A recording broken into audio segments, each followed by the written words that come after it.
There is definitely a deeply ingrained idea in the Western world that Africans are a people without history.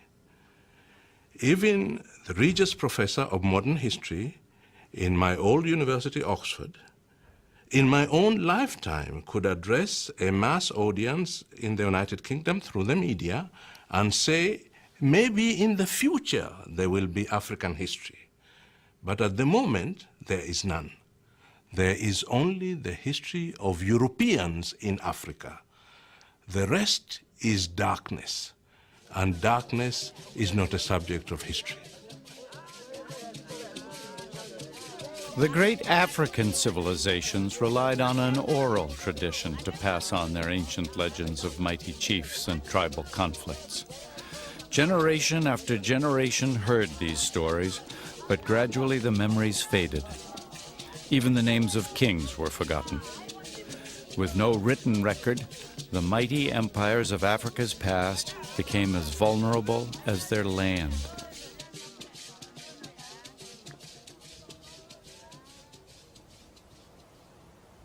"800 years ago, this rugged terrain near the South African border with Zimbabwe was the site of one such kingdom. All outward signs of their civilization have long vanished, yet the local Venda people know, through whispers from their ancestors, that great kings and queens were once buried here, high above the bushveld on the summit of a cliff. A burial ground created with thousands of tons of soil carried here to cover the bare rock of the cliff top. Each body was adorned with gold treasures before the royal graves were sealed.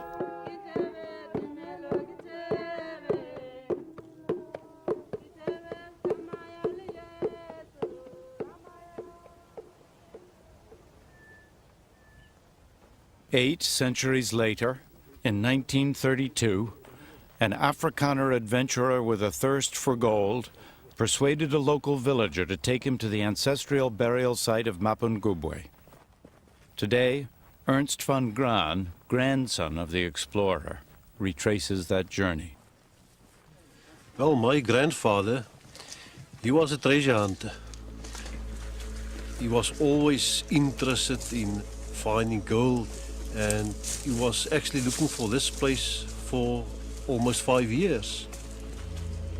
Centuries of superstition had protected this royal burial ground from theft. Their guide dared not even look at this sacred hill, fearing he would be struck blind. The local Venda people, they call this hill Mapungubwe, the hill of the jackal. And they call it the hill of the jackal because they believe there's evil spirits and things going around there. When they approached the hill, there was these vertical cliffs, and it seems to be impossible to get onto the hill. And then they found this secret passage going up behind me.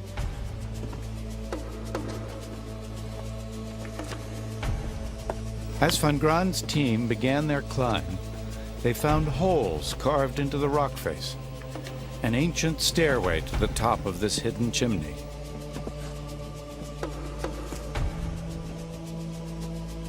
They feared the climb to the royal burial site could well be booby-trapped, with giant boulders poised to fall and crush them at any moment. But their ascent was safe. They were about to uncover some of the last remaining royal treasure in all of southern Africa. Normally, recovered gold objects were destined for the melting pot. Another important chapter in African history would have been doomed. And originally that was their plan. Luckily, at the last moment, Van Graan Jr. suffered a pang of conscience. Among the finds were a golden scepter and a gold rhinoceros. Small trinkets compared to Tutankhamun's treasures, yet they were the few precious remaining links to a long-forgotten past.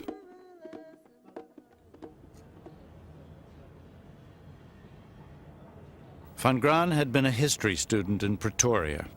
He knew the significance of these artifacts and decided to donate them to the university.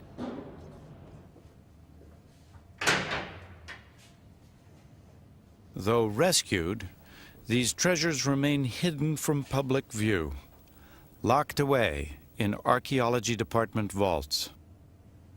Pottery later excavated at the site proved there was once an enormous settlement at Mapungubwe. Yet to this day, the University of Pretoria has allowed only a few archaeologists access to these remarkable finds. These are the most important artifacts in sub-Saharan Africa, reluctantly brought out to be photographed on special occasions, then locked away again. They might as well still be buried. All this secrecy has its roots in apartheid. Dutch settlers maintained that blacks and whites had arrived in the area at roughly the same time, giving them equal claim to the territory. When radiocarbon dating placed Mapungubwe as early as 1200 AD, white South Africans were stunned. They refused to believe blacks had arrived in the region more than 400 years earlier than the first white settlers. The Afrikaner scientists tested and retested Mapungubwe, making it one of the most radiocarbon-dated sites in all of southern Africa. Yet the result was always the same, 1200 AD. With many white settlers in southern Africa, much of their argument had rested on the proposition much of this land was, in any case, free of African people. What do you mean it belongs to Africa? We arrived at about the same time as the Africans, so they have no greater claim than we have, so we have as much right as they have. So to tell them that, look, but they were here hundreds of years before you, undermines some of their basic claim to a special status in Southern Africa.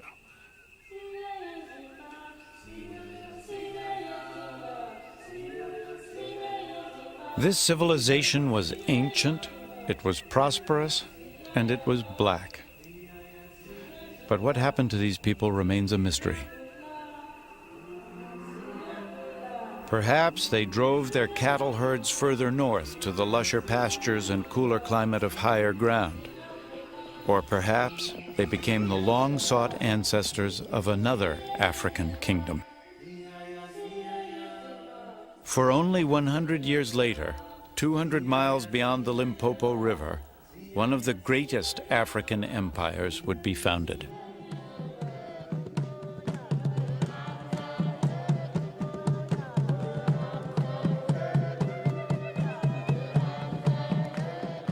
While Europe was in the Middle Ages, southern Africa was dominated by the Kingdom of Great Zimbabwe. Their kings ruled from a court enclosed by a colossal circular wall, over 25 feet high and 16 feet thick. Little is known about the empire. Even the names of their kings are now forgotten. We do know they owned thousands of head of cattle and provided ivory and gold to Swahili merchants on the East Coast. The first link into Africa's trade network with the world. Today, the country of Zimbabwe takes its name from this ancient kingdom. Zimbabwe means Great House of Stone. Until recently, its real history was denied by white people. They were convinced that black Africans could not have created such monumental structures.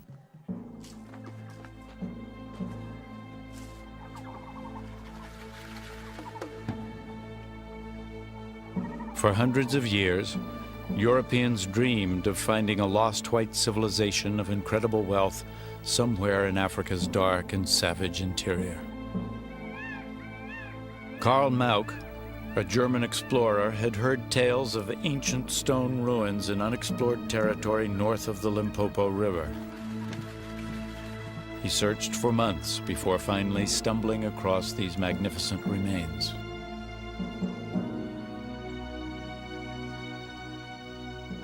Tuesday, 5 September 1871. I saw a short distance away an apparently round edifice. It's built without any mortar of hewn granite slabs. The outer wall is about 150 yards in diameter. The local natives call these ruins Zimbabwe. Mauk was overcome by the splendor and sophistication of these ruins. But believing black Africans too primitive to build such walls, he was convinced they were the work of a lost white tribe. Finally, I stopped in front of a tower-like structure. It stood quite undamaged. I learned from the local inhabitants that they themselves have only lived here from about 40 years ago, that the region was quite uninhabited before that time. All are absolutely convinced that white people once inhabited the region. He drew African artifacts in his notebook, but refused to believe that this city was built by blacks. Finally, he found evidence he believed would prove his theories. I cut some splinters off the crossbeam. A comparison with the wood of my pencil shows that it must be cedar wood, and this must have come from the Lebanon. Furthermore, only the Phoenicians could have brought it there. Solomon used a lot of cedar wood for the building of his palaces, and these ruins are an imitation of Solomon's buildings in Jerusalem. The great woman who built the enclosure could have been none other than the Queen of Sheba.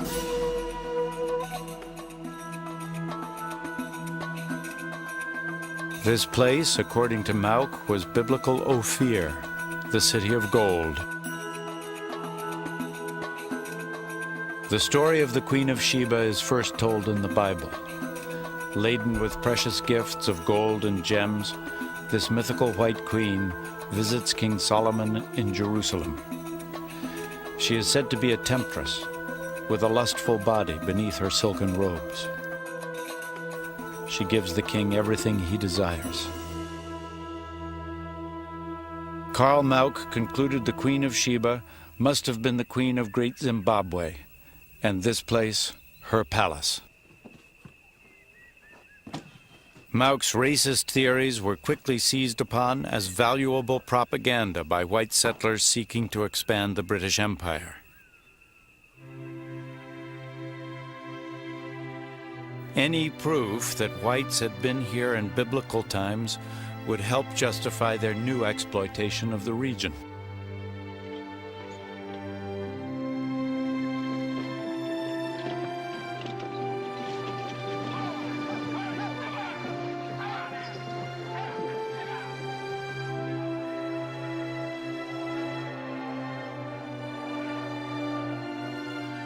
By the middle of 1890, Cecil Rhodes, a wealthy British industrialist, had founded Rhodesia, a country that remained under white rule until 1980, when the black majority renamed it Zimbabwe. Rhodes carved out for himself thousands of miles of land, rich in diamonds and gold, including the ruins of Great Zimbabwe. Claiming it was a Phoenician palace, he oversaw an orgy of looting that robbed these ruins of their most precious artifacts. One of the great tragedies of Great Zimbabwe is that people were doing intensive excavation work here in the firm conviction that at the bottom of all this debris was the key to the mystery, the Phoenicians, whoever it was who built it. And of course, once they got down to the bottom and the clearance was complete, they had destroyed all the evidence of all the human habitation that actually went with these walls.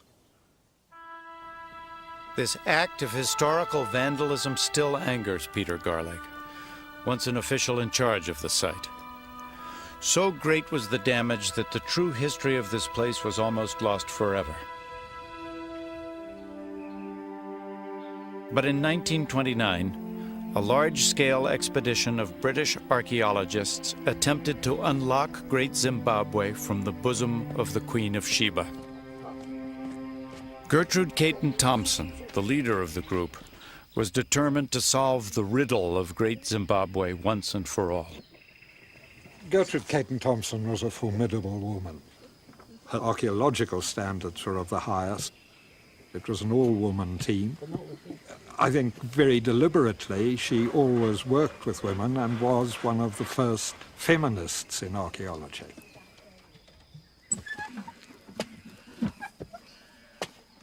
After weeks of digging, her team still hadn't found enough material to date the site.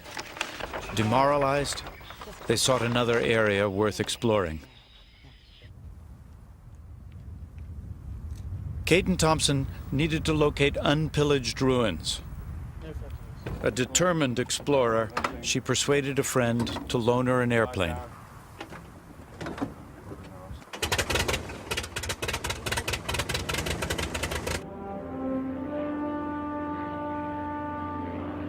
As she swept past the back of the Acropolis, she noticed an uncharted path to the top.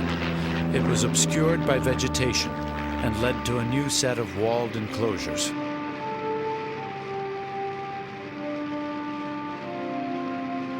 At last, she had found a place untouched by white hands.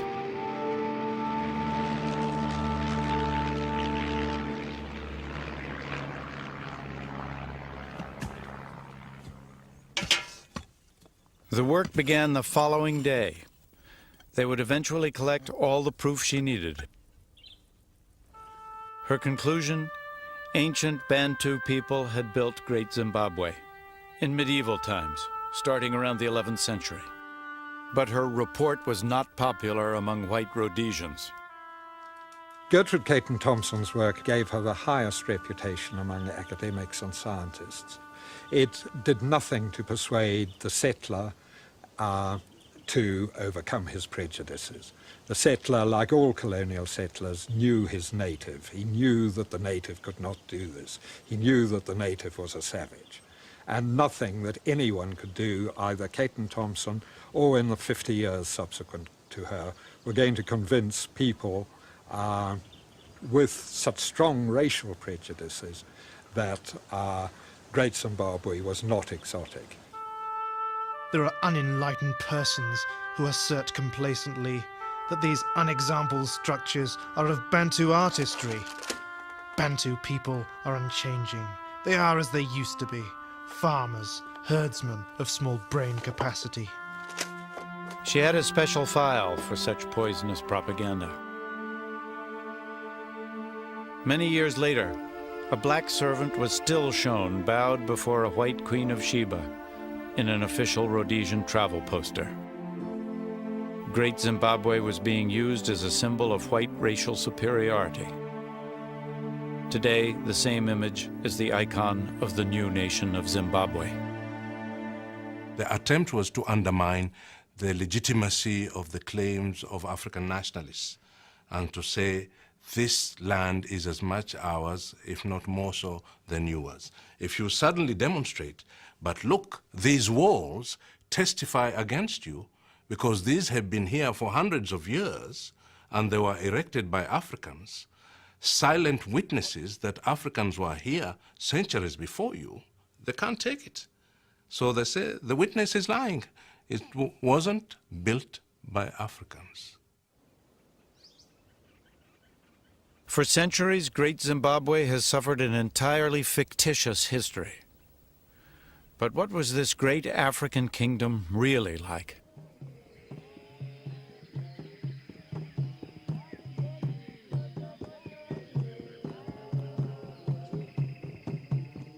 In its heyday during the 14th century, Great Zimbabwe was a thriving metropolis, unique in all of Africa.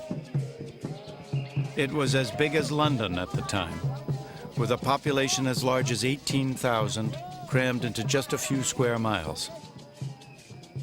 Inside its great stone walls was sub-Saharan Africa's oldest known urban culture. The noise must have been overwhelming.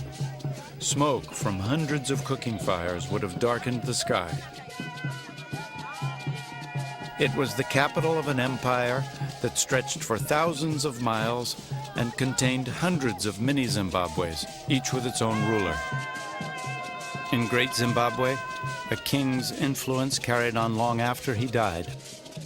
spirits of ancestors remained an ongoing presence, both as powerful rulers and spiritual advisors. Today, the local Shona people are thought to be descendants of the people that built Great Zimbabwe. In modern Shona culture, the spirits of ancestors are still regularly contacted through a ceremony performed by a medium in a cave below the Acropolis ruins. The Shona are very religious people. They believe strongly that their ancestors are not dead and gone forever, that they are alive.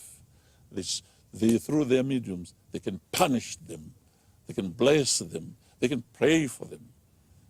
And therefore, if you don't follow what they say, you are likely to come into misfortune. Stan Mudinge, a Zimbabwean government minister, has studied the ancestors of the Shona people.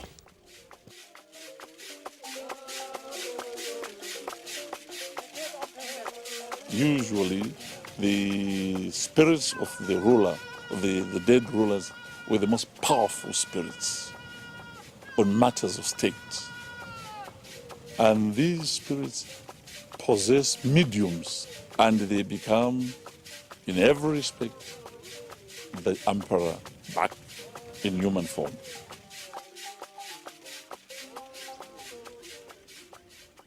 High on the Acropolis overlooking the kingdom is a sacred enclosure, where we can imagine what used to happen.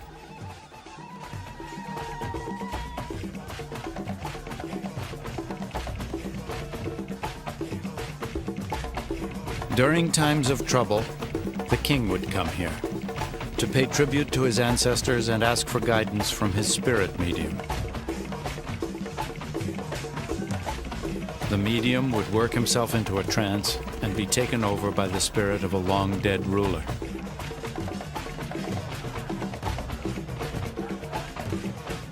This supernatural link between the king and the nation's founding fathers was fundamental to the culture.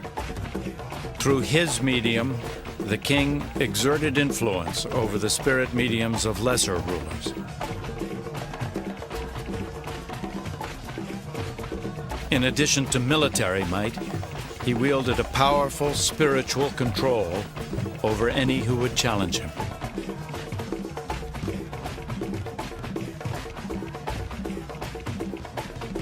You didn't need a huge army to control. You had control psychologically. You could make people peaceful. You could make the pronouncements which people will follow and will obey. These great stone birds were symbols of that power and are among the few icons to be salvaged from this sacred place. This was a civilization which represented the highest achievement of the Bantu-speaking people in this part of Africa.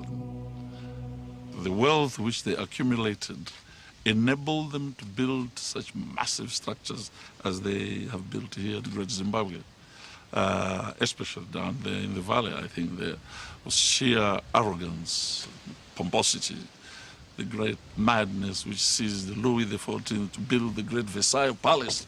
That was not a place for one man to live in. That was making a statement of his wealth, of significance of his country, and what he thought of himself. And the same madness seized the people here and built these huge, magnificent stone structures which we now admire. Great Zimbabwe was constructed over several centuries by a devoted people. 1 million stone blocks were shaped just to build the outer wall. Each subject paid tribute to the chief with 7 days of labor each month, not slave labor. They built this monument to honor their king and provider. The original builders of these walls came to granite outcrops like this one. Today they still quarry blocks, as they have for centuries, to repair the broken walls of their ancestors. By heating the granite with fire and throwing water along the fault lines, the rock shatters into thick slabs.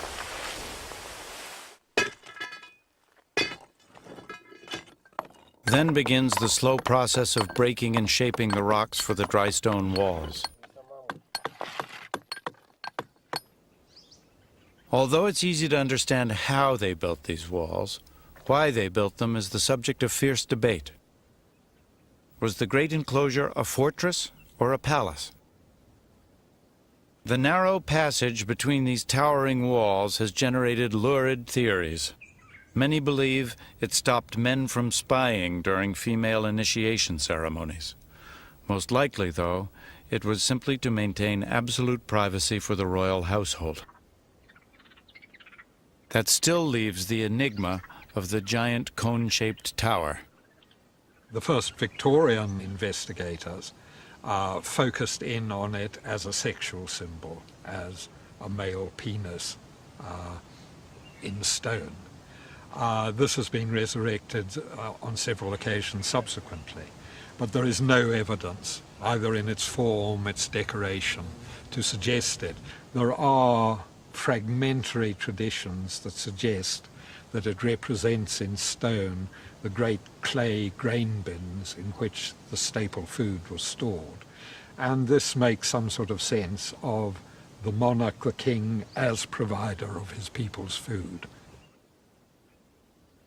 Funding this vast construction in the 1300s required a booming economy. And the source of that wealth was cattle. A chief's status was based on the number of cattle he owned. A rich man would have many cattle, so he could afford many wives, who would bear him many children, who would provide more labor to cultivate more land. During the dry season, when there was little work, farmers became gold miners.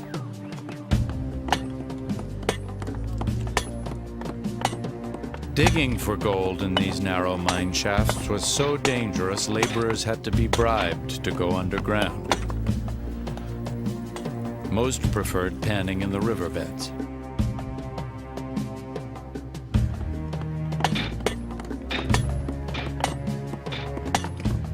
Gold was the monopoly of the king. He paid his miners in cattle, reserving the gold for himself, for exchange and barter with the Swahili merchants of the East African coast.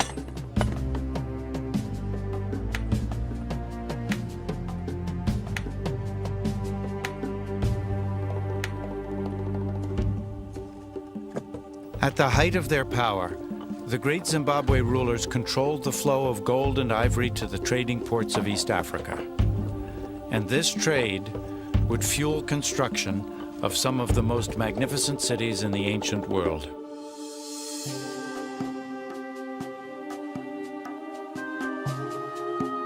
In the 14th century, Africa's Swahili coast was an exotic place, described by Arab sailors as vibrant and affluent, with the most beautiful and well-constructed towns in the world. This was the setting for the legendary adventures of Sinbad and the Arabian Nights. Persian carpets were exchanged for African ivory. Porcelain was traded for gold.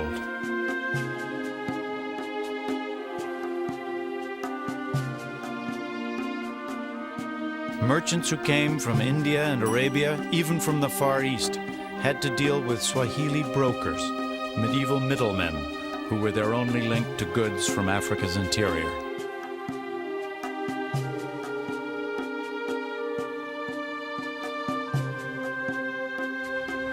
The Swahili built and sailed the dhows and navigated the treacherous channels to the many trading ports. By controlling the sea, they maintained firm control over all commerce in the region.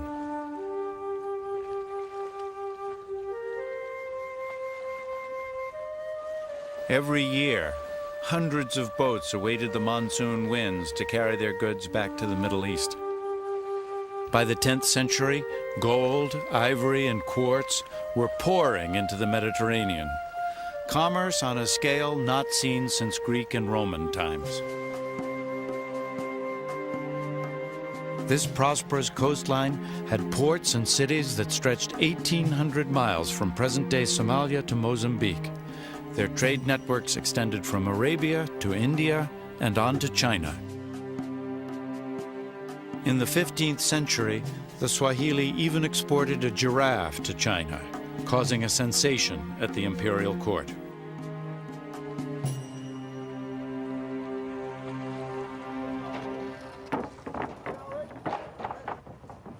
This extensive contact with other cultures produced a cosmopolitan society, influenced by both Arab and Indian traditions. Yet despite their widespread success, this region of Africa has also suffered a history denied.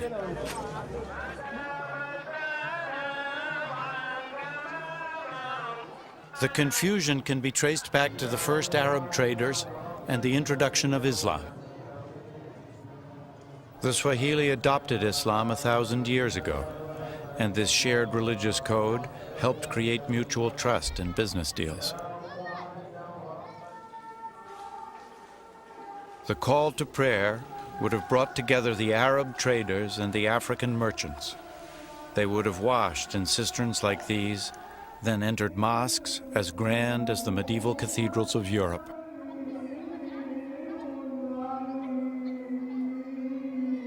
But the mystery is, who built these once great cities? Arabs or Africans?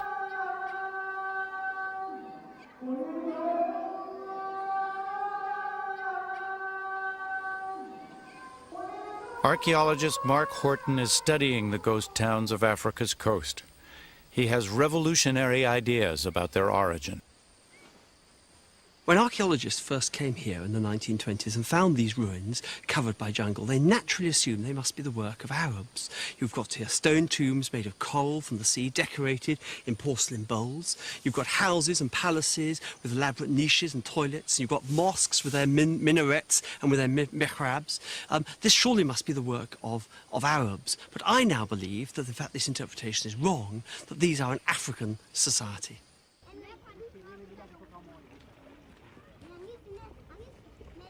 The raw material for these towns was mined from coral deposits.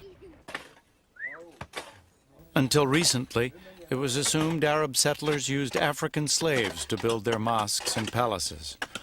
Once again, many found it hard to imagine Africans constructing permanent buildings.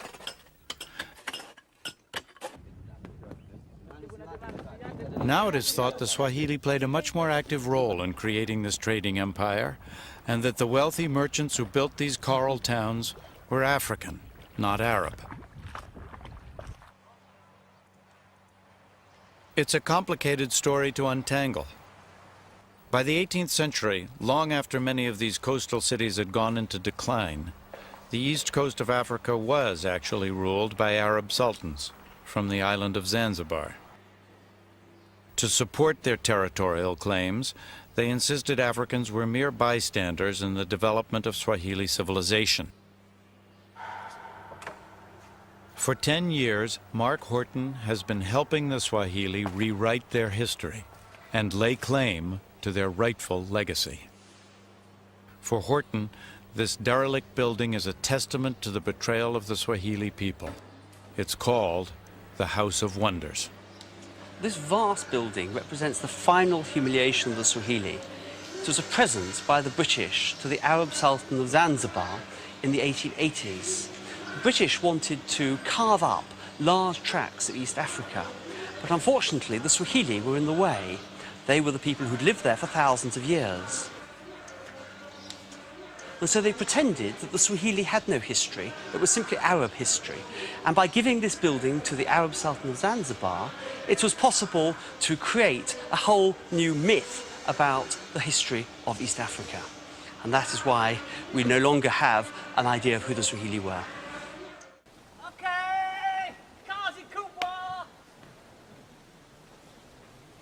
Horton believes the only way to find out who they were is by digging.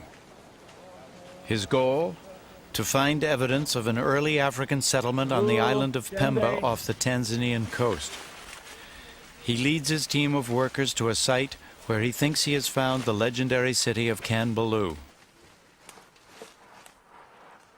According to Arab records from the 10th century, Kanbalu was the first Muslim city on the Swahili coast, so it is of crucial importance.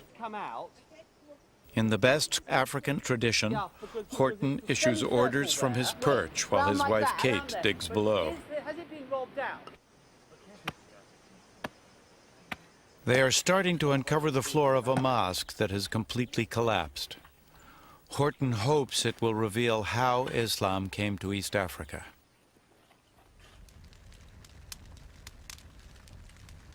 An old Arab legend offers one explanation. Abdul Juma, Zanzibar's chief archaeologist, turns it into a campfire story for the weary workforce. It comes from the journal of an Arab explorer.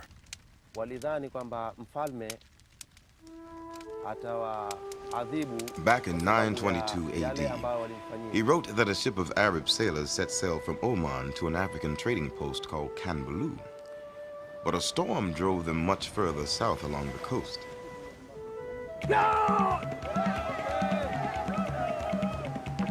Now, the people of this coast were reputed to be cannibals, so the sailors feared for their lives.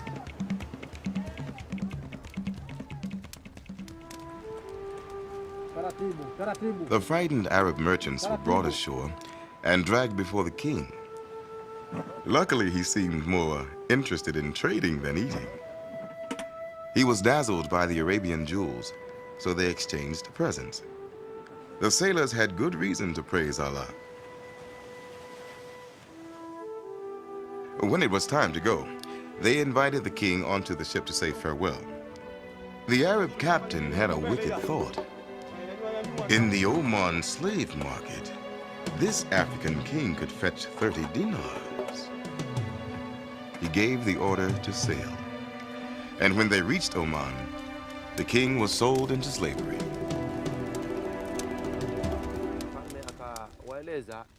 Over the next year, the king learned Arabic and studied the Quran and eventually became a devout Muslim.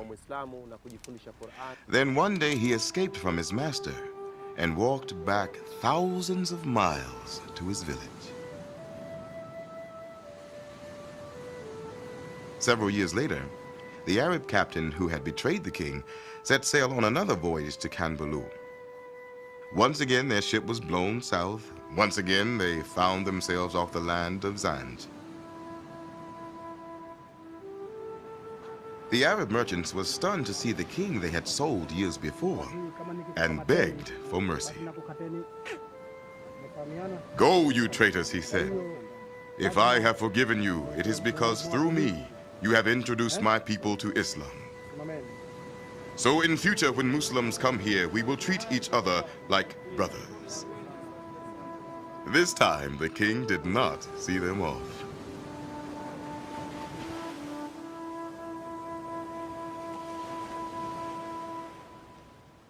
The moral of the tale is that the Swahili might have become Muslim to avoid being sold into slavery.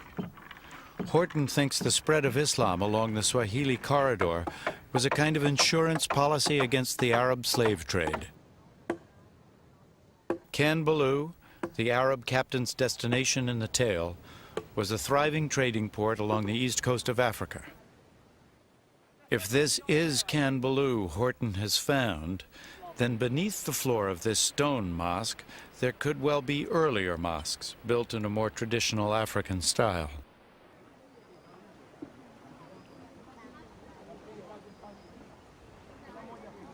On this beach, the temporary fishing village has a wooden mosque. Swahili only live here during the fishing season, as they have for 1,000 years. But they always build a mosque, one probably similar to the very first Swahili mosques. So, Mark, this is a timber-built mosque with thatch, typical of early mosques on these villages. Right. And when they abandon these, they graduate to one made of mud? Yes, mud and timber mosques. And usually it becomes larger than this timber mosque. And then, again, one then has a stone one. Yes, to the next they phase. built a stone on the same spot, One on top of another. on top of another.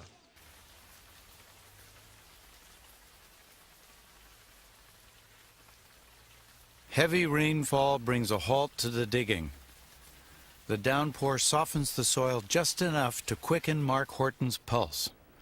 Beneath the stone mosque, they begin to find remnants of two wooden mosques, one on top of the other, the earliest dating back to the 8th century.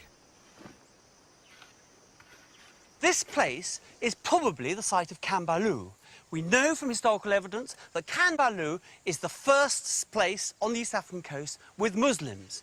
Perhaps this is the first structure that I'm kneeling on, the very place that the Muslims came to East Africa.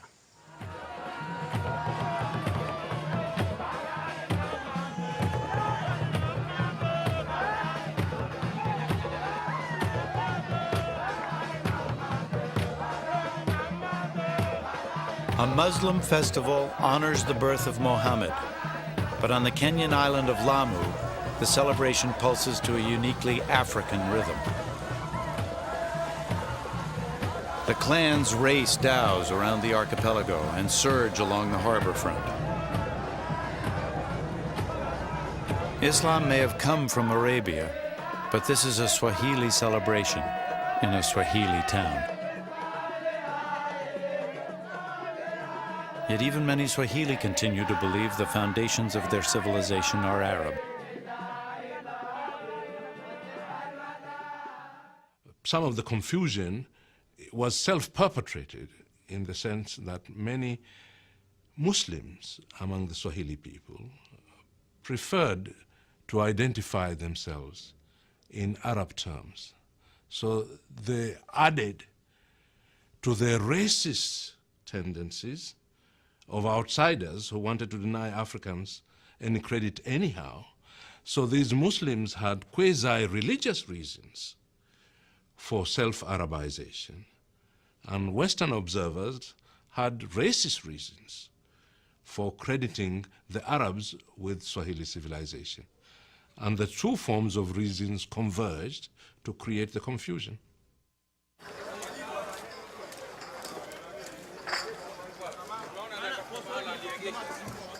There can be no denying the external forces that molded towns like Lamu.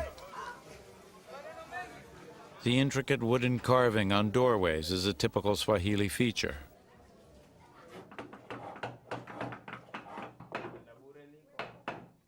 Perhaps several centuries ago, Indian craftsmen visited and taught Africans how to carve elaborate designs into wood.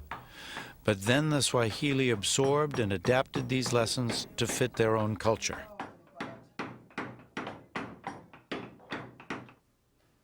Perhaps Persians introduced the ornate designs carved into the walls of houses. But today, Swahili craftsmen practice the art of molding wet plaster.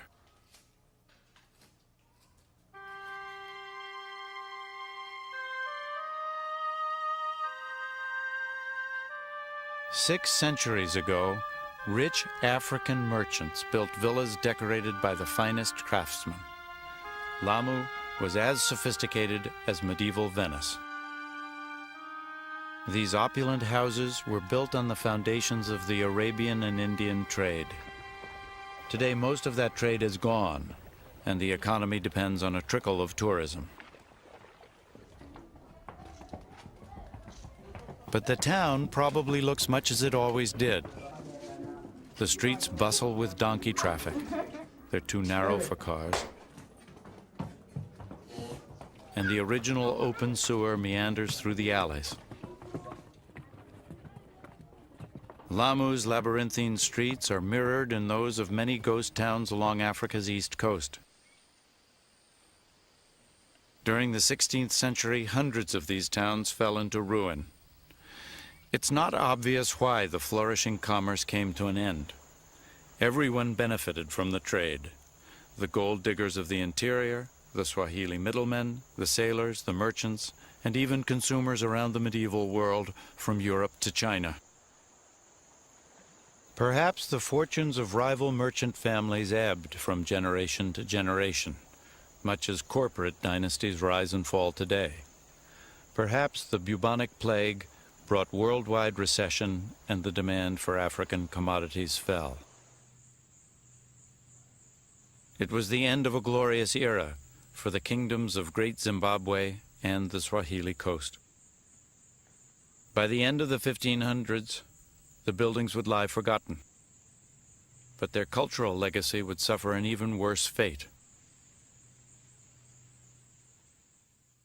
All societies select what they want to remember, but only Africans have been totally denied a history of their own for so long. But remember, this is where our species began on present evidence. This is where the first humans walked on Earth. So the first habitat of the human species seems to be the last to be properly understood. We are paying a price for not understanding it.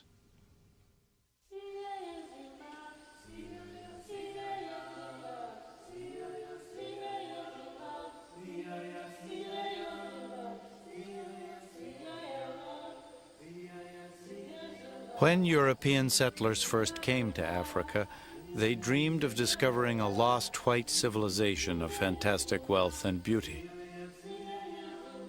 Surprisingly, even today, the myth lives on.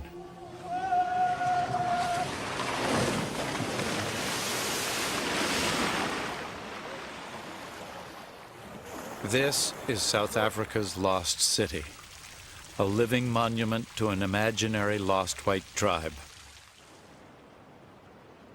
It's part of the Sun City Resort, one of the most luxurious theme parks in the world.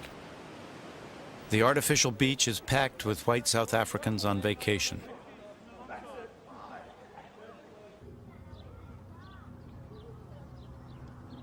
A labor force of several thousand black South Africans keeps the dream of the lost white tribe alive. Each night, they return to their shanty towns, discreetly hidden behind the hills.